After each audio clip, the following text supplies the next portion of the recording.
El-mahil. Voilà un mot qui est de même racine que le qualificatif halal, ce qui est permis. Quel est donc le sens de ce mot dans le Coran?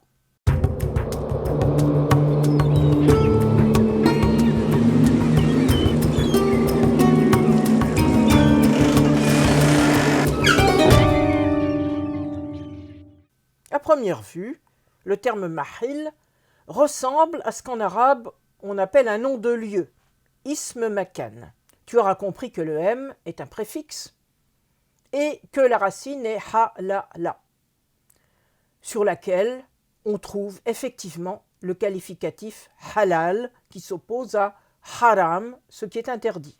Mais en fait, la racine renvoie d'abord au verbe halla, dont l'un des sens est celui de faire halte quelque part, ce qui renvoie à l'étape mahal. Concernant les emplois du mot mahil dans le Coran, on est en présence d'un sens qui combine la localisation et la permission, puisque le mahil est le lieu où le sacrifice est autorisé. Tu auras compris que ce mot est donc à mettre en relation avec le pèlerinage. Ainsi nous est-il dit, dans 296, « Ne vous rasez pas la tête avant que les bêtes promises au sacrifice n'atteignent leur mahil », autrement dit, l'endroit où le sacrifice doit avoir lieu. Tu t'imagines peut-être qu'on est là en présence d'une allusion au grand sacrifice qui clôt le pèlerinage actuel qui a lieu dans la vallée de Mina, en dehors du périmètre de la cité mécoise proprement dit. Eh bien, dans le Coran, ce n'est pas du tout le cas. Deux passages nous indiquent clairement que le sacrifice avait lieu à proximité immédiate de la Kaaba.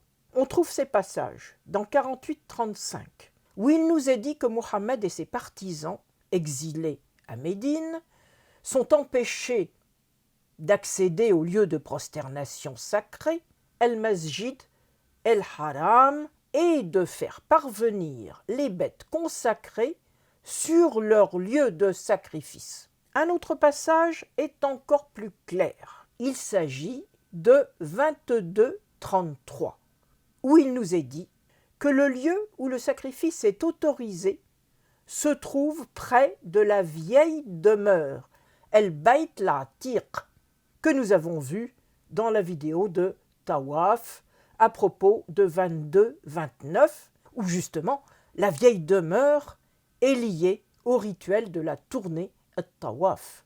Il s'agit donc bien de la Kaaba. En dehors du Coran proprement dit, la tradition musulmane du 8e siècle nous indique la chose suivante.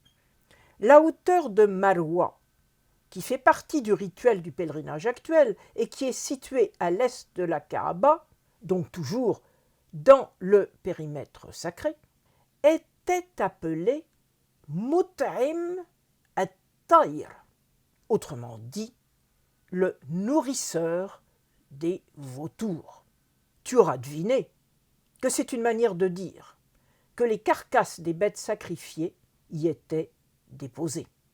Un musulman d'aujourd'hui, qui sait bien que le sacrifice du grand pèlerinage se déroule actuellement en dehors du site mécois, comme nous l'avons déjà indiqué, dans la vallée de Mina, peut se poser des questions par rapport à ces passages coraniques. Cela indique simplement que le rituel musulman a été évolutif à travers le temps, comme nous allons le voir aussi à travers un autre aspect du pèlerinage, celui de la bête à sacrifier. À très bientôt.